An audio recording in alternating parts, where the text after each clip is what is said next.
Hannah knew that the charcoal smudge on her thumb was enough to condemn her. In the dim light of the lantern, she scrubbed her skin raw, praying that her mong wouldn't notice the black dust. It was strictly forbidden to create images, but the way the sunset hit the cornfields today demanded to be drawn. She thought she was safe in the silence of the barn. She thought she was alone, but when the hay rustled behind her, and she turned to see the one pair of eyes she never wanted to disappoint, her heart stopped cold. Caleb was watching, and he wasn't looking at her sin with judgment. He was looking at her with wonder. The morning mist still clung heavily to the rolling hills of Holmes County, blanketing the world in a soft, white silence. It was that peculiar hour just before dawn, when the air is crisp and smells of damp earth and sleeping grass. Inside the Miller farmhouse, the silence was broken only by the rhythmic ticking of the grandfather clock in the hallway. Hannah Miller sat on the edge of her bed, her bare feet touching the cold wooden floorboards. She took a deep breath, inhaling the scent of dried lavender that hung in bundles near the window. Before her mind could wander to the dreams that often plagued her sleep, she clasped her hands together and bowed her head. She whispered her morning prayers in German, the words flowing like a gentle stream. She thanked God for the safety of the night, for the strength to work, and for the family sleeping in the rooms beside hers. But as she finished, her eyes darted to the loose floorboard under her cedar chest. Under that board lay her secret. It was not a letter from an Englisher, nor was it a piece of jewelry. It was a stack of rough paper, scavenged from parcel wrappings, and 3 sticks of charcoal she had saved from the fireplace. To anyone else, it was trash. To Hannah, it was her soul. She quickly dressed, pinning her hair back severely, hiding every strand under her white prayer covering. The mirror on the wall was small, and she barely glanced at it. Vanity was a snare, her dead always said. A plain woman's beauty was in her spirit and her service, not in the reflection of her face. Downstairs, the kitchen came alive with the sounds of industry. The cast-iron stove groaned as Hannah added wood to the embers, coaxing a fire to life. The heavy kettle was filled with water from the pump, and soon the smell of coffee and frying cornmeal mush filled the warm air. Her mother, Sarah, entered the room, her face lined with the gentle weariness of a life spent in labor. They moved around each other in a synchronized dance, a routine perfected over 20 years. No words were needed. Hannah sliced the bread. Sarah whisked the eggs. "The bishop is coming for dinner on Tuesday," Sarah said softly, her voice breaking the comfortable silence. She didn't look up from the skillet, but Hannah's hand froze for a fraction of a second. The knife hovered over the loaf of bread. "Bishop Abram?" Hannah asked, trying to keep her voice steady. "Is everything all right, Mum?" The bishop's visits usually meant church, business, or a reprimand. It was rare for him to come just for social reasons, especially since his wife had passed the winter before. "He is bringing his son, Caleb," Sarah continued, finally looking at her daughter with a knowing, almost sad smile. "Caleb is of age now. He has joined the church. He is looking for a wife, Hannah, and your dad thinks it would be a good match." Hannah felt a cold stone settle in her stomach. Caleb Stoltzfus. She knew him, of course. Everyone knew everyone in their district.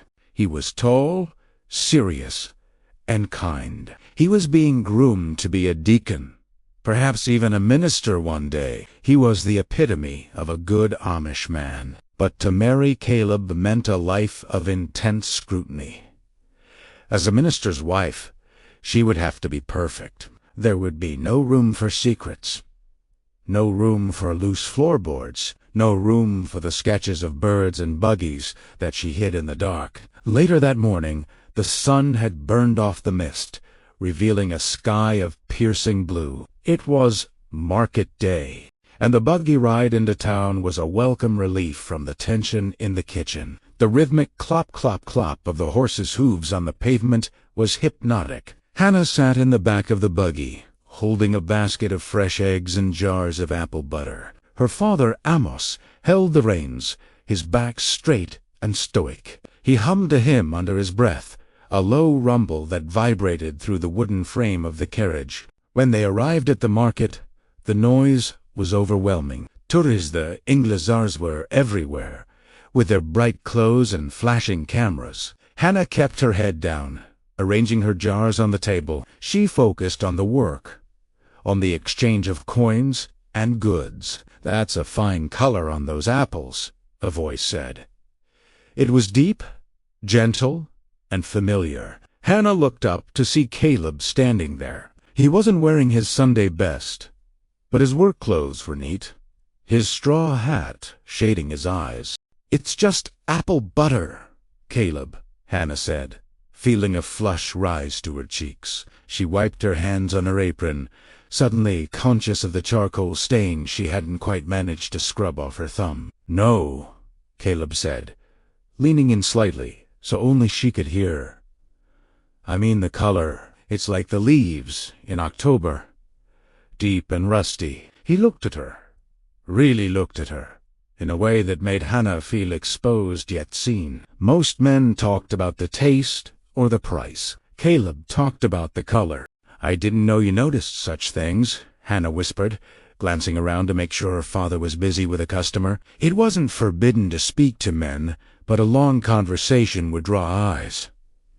"I notice a lot of things," Caleb said softly. His eyes dropped to her hands, and then, to her horror, they fixed on her thumb.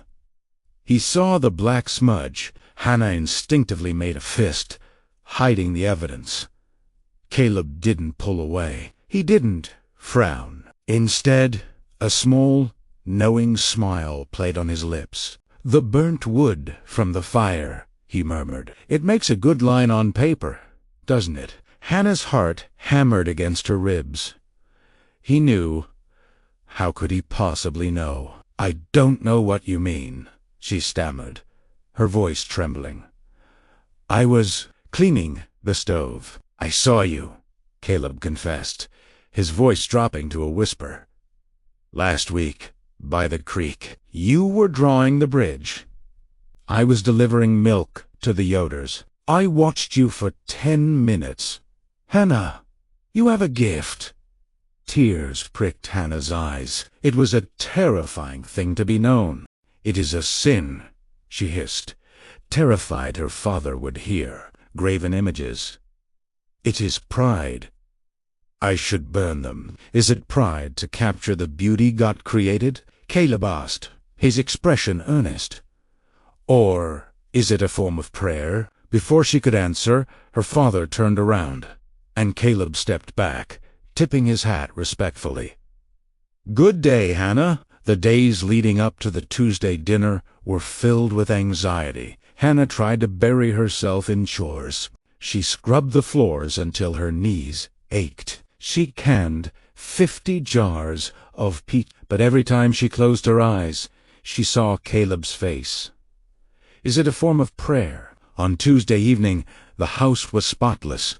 The table was set with their best white china. The smell of roast beef and potatoes filled the room. Bishop Abram arrived first, a large man with a white beard and eyes that seemed to see right through you. Caleb followed, looking uncomfortable in his formal coat. The dinner was polite. The men talked about the price of feed and the upcoming barn raising for the Miller family down the road. Hannah served the food, keeping her eyes lowered, but she could feel Caleb watching her. "Amos," Bishop Abram said, clearing his throat as the meal wound down. "I have been watching your daughter. She is hard-working.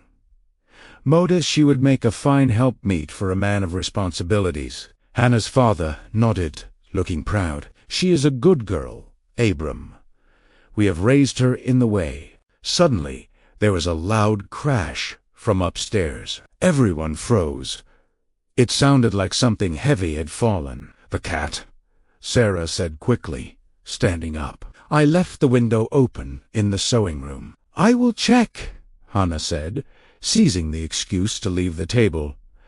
She hurried up the narrow stairs, her heart racing. She ran to her room. The cat had indeed knocked over a vase, but in doing so, it had skidded across the floor and dislodged the loose floorboard.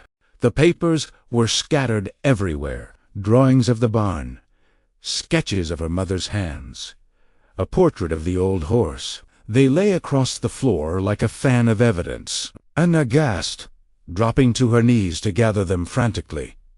"Hannah," the deep voice boomed from the doorway. She froze. It wasn't Caleb. It was Bishop Abram. He had followed her to ensure everything was safe. The old man stood in the doorway, his face turning a deep shade of crimson. He walked into the room, his heavy boots thudding on the wood. He reached down and snatched a drawing of the church meeting house from her hands. "What is this?" he bellowed. The sound carried downstairs, stopping all conversation. "Images? You are making images?" Hannah trembled, tears streaming down her face. "I'm sorry," she whispered. "I'm so sorry." Her father and Caleb appeared in the doorway. Amos looked at the drawings, his face falling in shock. "Hannah," he breathed. "You know the rules. You know to Ordnung."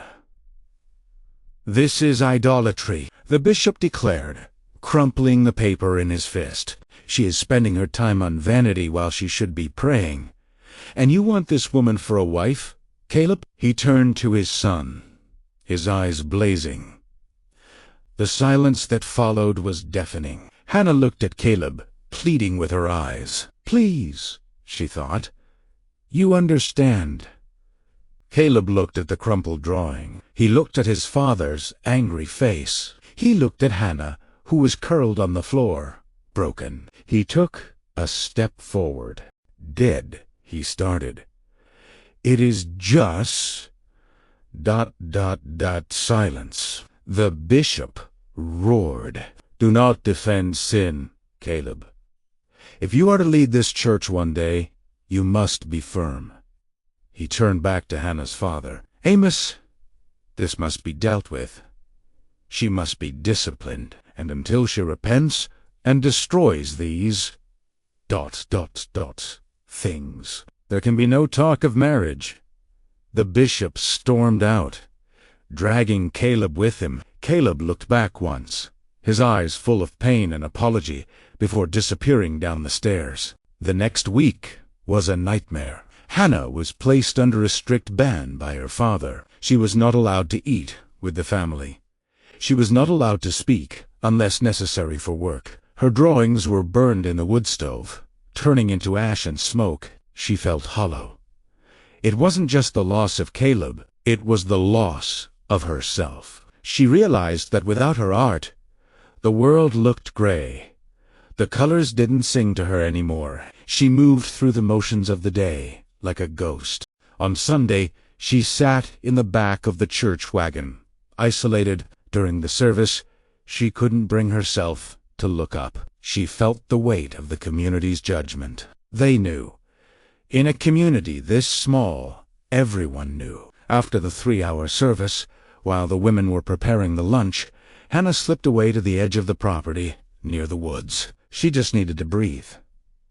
"Hannah," she turned. Caleb was standing by the fence line. He looked tired. There were dark circles under his eyes. "You shouldn't be speaking to me," Hannah said, her voice dull. "I am under discipline." "I don't care," Caleb said, his voice surprisingly firm. "I spoke to my father. I told him that I saw beauty in what you did. I told him that King David wrote songs, and that was art. Why is drawing a bird a sin if singing about one isn't?"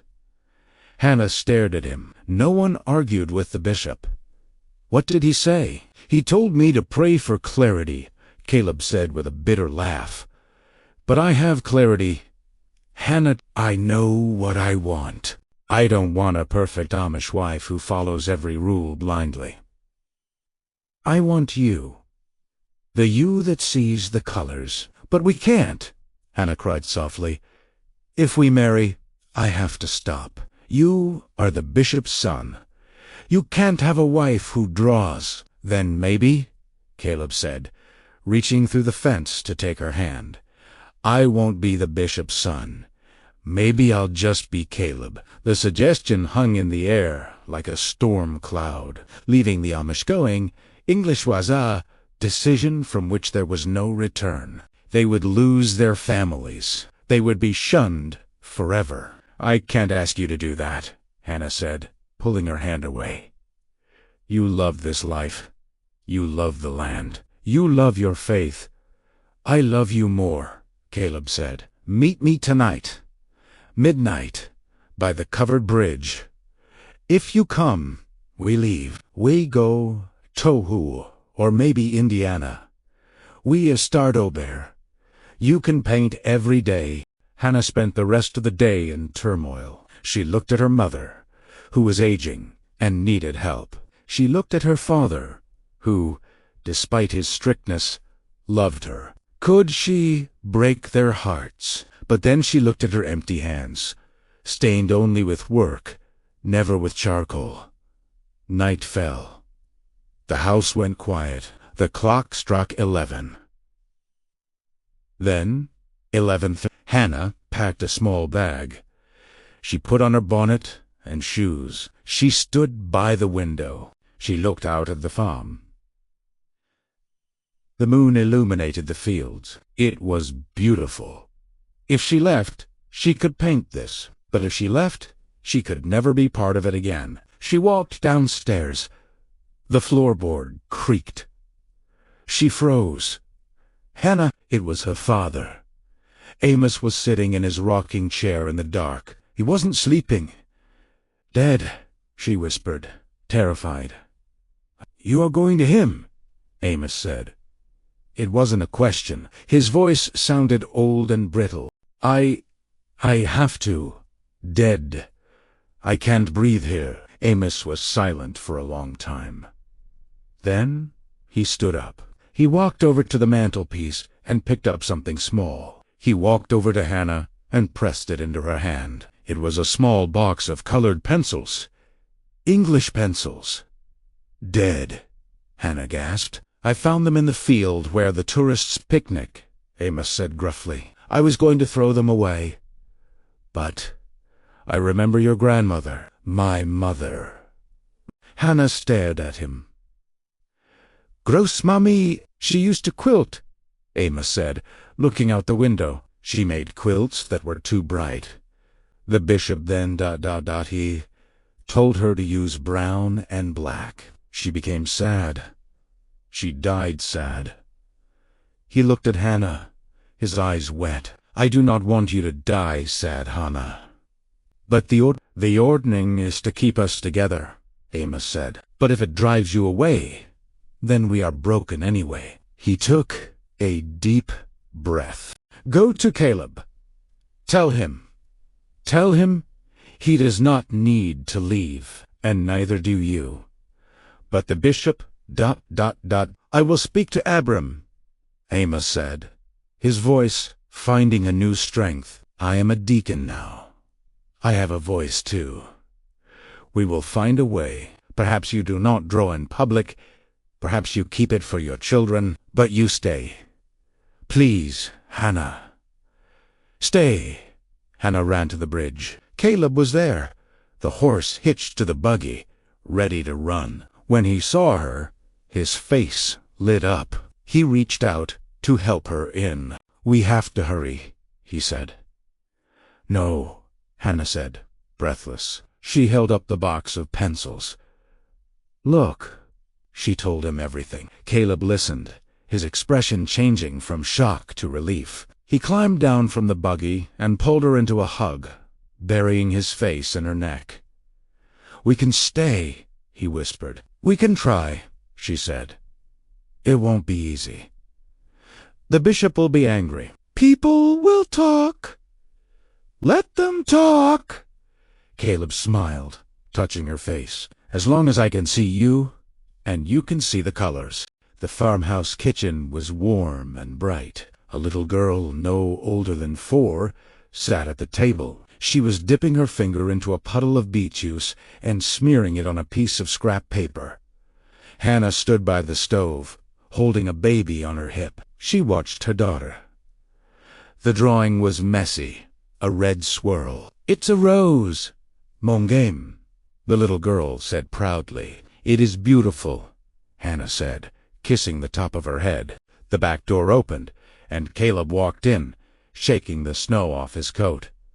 He was a deacon now, respected in the church, but in their home there was a quiet freedom. Ewalt, Ober kissed Hannah on the cheek, and looked at the drawing. "A fine artist," he said, winking at Hannah. Anna smiled, looking out the window at the white snow, knowing that underneath, the world was waiting to bloom in 1,000 different colors. She was plain, yes, but her life was vibrant, and she was home.